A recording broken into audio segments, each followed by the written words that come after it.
গৃহবধূ নামের মধ্যেই যেন লুকিয়ে আছে দায়িত্ব, ত্যাগ আর কষ্টের এক লম্বা ইতিহাস। সকাল হতেই ঘুম ভাঙে, কারো চা, কারো নাস্তা, তারপর বাচ্চা, জামাকাপড়, রান্না, বাসন, ঘর।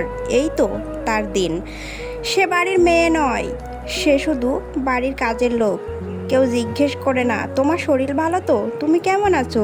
গৃহবধূর কোনো ছুটি নেই, কোনো সময় নেই নিজেকে ভালোবাসার। সে অসুস্থ হলেও রেঁধে খাওয়াতে হয়, মনের কষ্ট থাকলেও হাসি মুখে থাকতে হয়।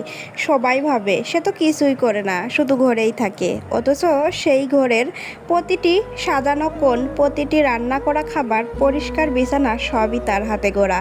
সংসার সবাই দেখে, কিন্তু সেই সংসার সামলানো নারীর কষ্ট কেউ বোঝে না। স্বামী যদি বুঝতো বা একটা ধন্যবাদ দিত আর বলতো তুমি না থাকলে চলতো না, এই কথাগুলো যে কত শক্তি দিতে পারে, তাহলে হয়তো অনেক গৃহবধূ রাতে কাঁদতো না।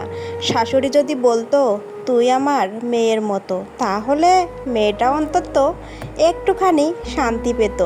কাজ করাই কষ্ট হয় না, কষ্ট হয় মুখের কথায়। অনেকে বলে এটাই তো নারীর কাজ, কিন্তু কেউ ভাবে না এই নারীরও একটা মন আছে, একটা শরীর আছে, একটা জীবন আছে।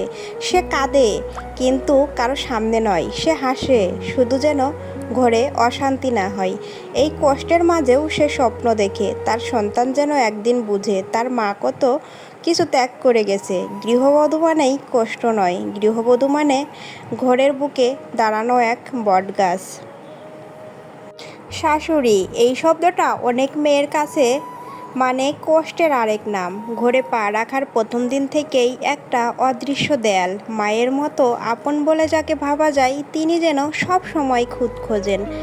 মেয়েটা নিজের বাবা মা, ভাই বোন ছেড়ে এসেছে, একটা অচেনা ঘরে নিজের জায়গা খুঁজছে। কিন্তু সেখানে ভালোবাসার বদলে যদি মেলে অবহেলা, অপমান, তাহলে সেই মেয়েটা কার কাছে মন খুলে কথা বলবে?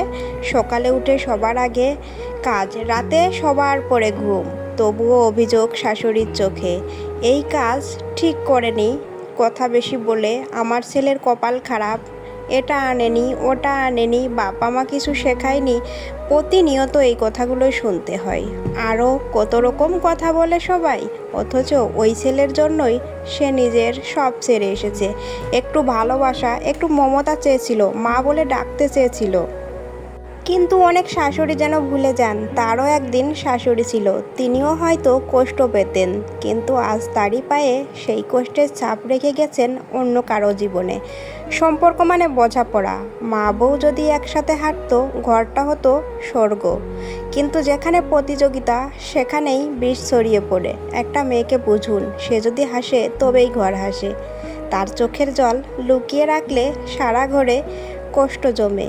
মা যদি মা হতেন আর বউ যদি মেয়ে হয়ে উঠতো, তাহলে সমাজে এত কষ্ট, এত নির্যাতনের গল্প লিখতে হতো না।